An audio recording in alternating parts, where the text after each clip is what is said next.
এক হাসনাত আব্দুল্লাহ দেবিদ্দার পুনর্বাসন করতেছে আওয়ামী লীগ রে। বিএনপি লোকেরা তারা শেষ করে দিব, তারা এতটুকুই খুব। তারা মানুষের উপরে জোর জুলুম করতেছে এখনো। তোর বাপদাদার জামাত শিবির রাজাকার, চুলাই কি তোর বাপদাদার জামাত শিবির রাজাকার, চুলাই কি তোর বাপদাদার জামাত শিবির রাজাকার, চুলাই করছে ছারখার। জামাত শিবির। সম্মানিত দর্শক, এই মাত্র পাওয়া কিছু গুরুত্বপূর্ণ আপডেট ভিডিও নিয়ে আপনাদের মাঝে হাজির হয়েছি। যে ভিডিওগুলো সামাজিক যোগাযোগ মাধ্যমে ব্যাপক আকারে ভাইরাল হয়েছে, নেট দুনিয়ায় তোলপাড় সৃষ্টি করে দিয়েছে, নেটে জোরের গতিতে ভাইরাল হচ্ছে, সেই ভাইরাল কিছু টপিক একত্রিত করে আপনাদের মাঝে নিয়ে আসলাম। দর্শক, ভিডিও শুরুতে ভিডিওর বিশেষ কিছু অংশ দেখেই আশা করি আপনারা বুঝতে পেরেছেন যে আজকের এই ভিডিওটি কতটুকু গুরুত্বপূর্ণ হতে চলেছে এবং আমরা কোন বিষয়গুলো নিয়ে আলোচনা করতে যাচ্ছি। দর্শক, তার কথা বাড়াবো না, চলুন ভিডিওতে আমরা একে একে সেই ভাইরাল টপিকগুলো দেখে আসি। ভিডিওটি শুরু থেকে শেষ পর্যন্ত দেখবেন। চ্যানেলে নতুন হয়ে থাকলে সাবস্ক্রাইব করে রাখবেন পরবর্তী ভিডিওর জন্য। একটি লাইক করে দেখতে থাকুন সম্পূর্ণ ভিডিওটি। শেষ করেছে।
বসুন্ধরা গ্রুপ যারা বিদেশে টাকা পাচার করেছে, মানুষের সম্পদ দখল করেছে এবং মিডিয়ার মধ্য দিয়ে আওয়ামী লীগের গুম খুম হত্যাকে যারা বৈধতা দিয়েছে, তাদের খুঁটির জোর কোথায় সেটা আমরা জানতে চাই। মাননীয় স্পিকার, সংসদে এভাবেই বসুন্ধরার বিরুদ্ধে ক্ষোভ ঝাড়েন কুমিল্লা 4 আসনের সংসদ সদস্য ও এনসিপি নেতা হাসনাত আব্দুল্লাহ। মাননীয় স্পিকার, আমরা দেখেছি অন্তর্বর্তীকালীন সরকারের সময় বসুন্ধরার পুত্র সুবহান দেশে ঢোকার সাহস পায় নাই।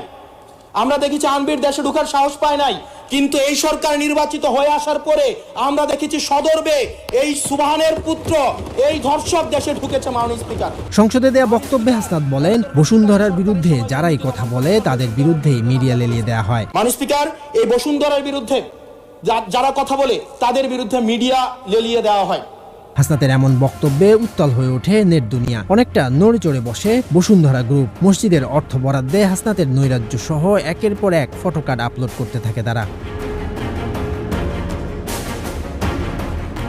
কিন্তু জুলাই বিপ্লবের অন্যতম কণ্ঠস্বর হাসনাত আব্দুল্লাহ সংসদ বা সংসদের বাইরে সবসময় সরব বসুন্ধরা গ্রুপের বিরুদ্ধে। আমাদের নতুন ফ্ল্যাট, ওয়াও,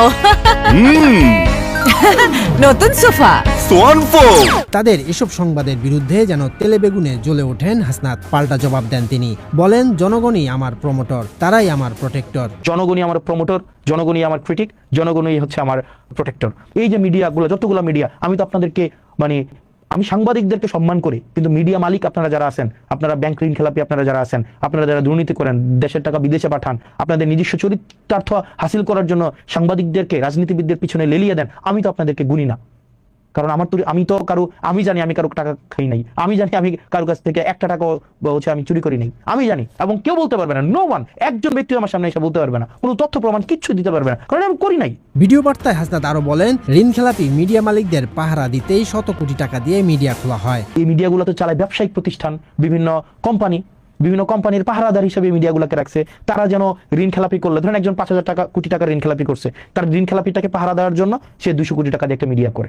এবং আমি হাসনাত আব্দুল্লাহ নিশ্চিত করছি আপনাদেরকে, প্রত্যেকটা পয়সা, প্রত্যেকটা দায়িত্ব একটা আমানত, আপনারা আমাদেরকে ভালোবেসে দায়িত্ব দিয়েছেন, এবং প্রত্যেকটা পয়সার হিসাব আপনারা পাবেন। এবং এখানে প্রত্যেকটা দায়িত্বের যথাযথ কোন জায়গায় আমার লিমিটেশনস আছে, কোন জায়গায় আমার স্ট্রেংথ আছে, এই বিষয়গুলো আমি আপনাদের সামনে স্বীকার করব। সেটার জন্য আমার কোনো মাফিয়াকে ধরার দরকার নাই, সেটার জন্য আমার কোনো মিডিয়া মাফিয়ার উপর আমার ভর দেওয়ার কোনো প্রয়োজন নাই। জনগণই আমার প্রমোটর, জনগণই আমার ক্রিটিক, জনগণই আমার দিন শেষে আমার প্রোটেক্টর। হাসনাত এবং বসুন্ধরার এমন পাল্টাপাল্টি অভিযোগ ও বাকযুদ্ধ কোথায় গিয়ে দাঁড়ায় সেটি এখন দেখার বিষয়। মাননীয় স্পিকার, এই বসুন্ধরার বিরুদ্ধে যারা কথা বলে তাদের বিরুদ্ধে মিডিয়া লেলিয়ে দেওয়া হয়।